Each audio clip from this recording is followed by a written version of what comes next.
Olá pessoal, boa tarde. O assunto do vídeo de hoje não é tão leve assim. Há uns dias atrás aconteceu uma coisa meio chata aqui em casa que fez com que eu me sentisse super culpada e eu fiquei pensando muito a respeito desse assunto, sobre culpa materna, sobre os arrependimentos, então eu decidi gravar esse vídeo para conversar sobre isso com vocês.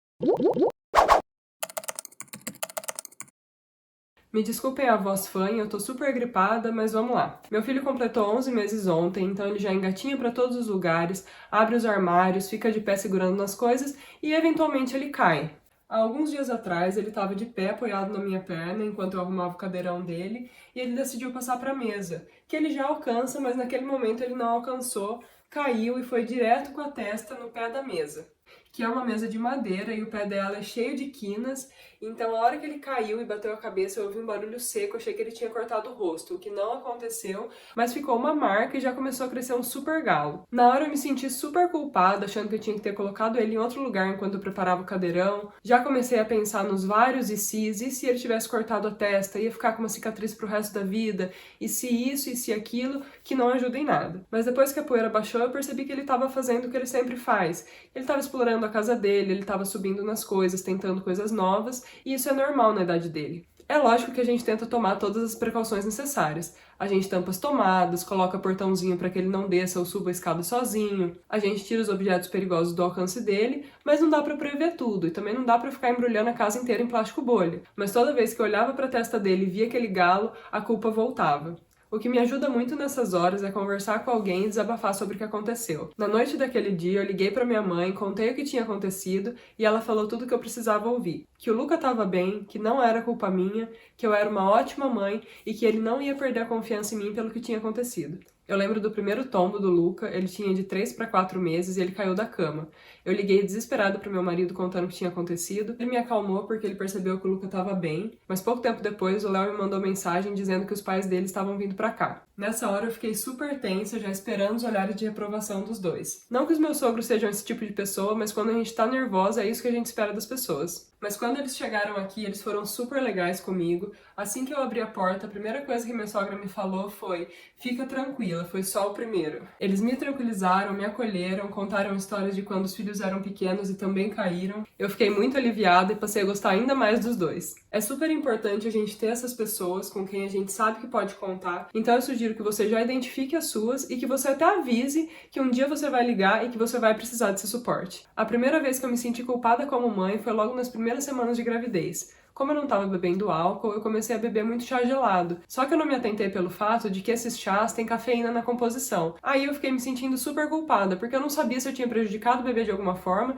e não sabia nem quando que eu ia descobrir se isso tinha acontecido. Culpa de mãe é uma coisa que brota, você tá tentando se perdoar ou se convencer de que aquela culpa não é sua e já aparecem mais 5. Mãe se sente culpada por tudo, por não evitar um tombo, por não conseguir que uma pessoa doente chegue perto do seu bebê, por não conseguir fazer um parto normal, por não conseguir amamentar. Os motivos são infinitos. Eu, por exemplo, me culpo por morar longe da minha família. Se eu morasse no Brasil, talvez meu avô teria conhecido meu filho, mas é difícil, eu não posso trazer minha família inteira pra cá e nem deixar de aproveitar as oportunidades que aparecem pra gente. E nunca é besteira. Se um sentimento ocupa um espaço, por menor que seja, na cabeça de uma mãe, é porque não é besteira. Aliás, isso funciona para qualquer sentimento que passa na cabeça de qualquer pessoa. A gente não pode diminuir o que o outro sente porque a gente não compartilha da mesma experiência. Minha mãe me contou de diversos arrependimentos que ela traz de quando eu e minha irmã éramos bebês. De não ter sido mais incisiva sobre as suas decisões como mãe, de ter deixado que outras pessoas determinassem o quanto de roupa que a gente ia usar, o que a gente ia comer ou beber. Pode até ser que o filho não lembre dessas situações, mas a mãe lembra. Eu sei que a minha mãe fez tudo o que ela podia com as ferramentas que ela tinha na época,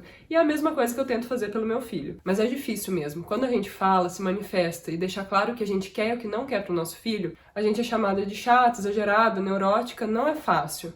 Ou você se cala e se entende com a sua culpa depois, ou então é julgada. E falando em ser julgada, lembra aquela culpa que eu falei do começo da gravidez? Então, eu desabafei a respeito disso com uma pessoa que era de confiança na época, e ela disse que eu tinha que parar com isso porque eu tava tentando manipular meu bebê que nem tinha saído da barriga ainda.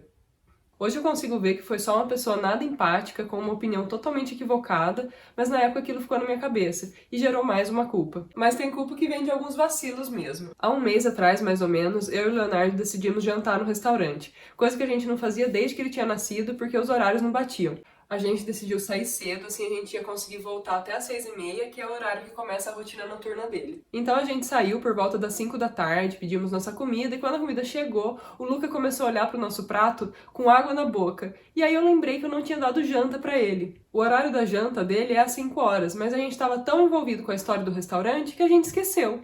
Mas como ele estava na introdução alimentar, ele comia pouco, a gente pediu umas rodelas de tomate, o que resolveu o problema. Mas ter resolvido o problema não exclui o fato de que eu tinha esquecido de dar janta pra ele. Eu me senti a mãe mais egoísta do mundo naquele dia. E aí não tem muito o que fazer, é aprender com o erro, se perdoar e bola pra frente. Outra coisa que me deixava muito culpada era sentir raiva, mas isso acontecia quando o Luca era menorzinho. Às vezes eu ficava horas ninando ele, na hora de colocar no berço ele acordava e eu tinha que começar tudo de novo.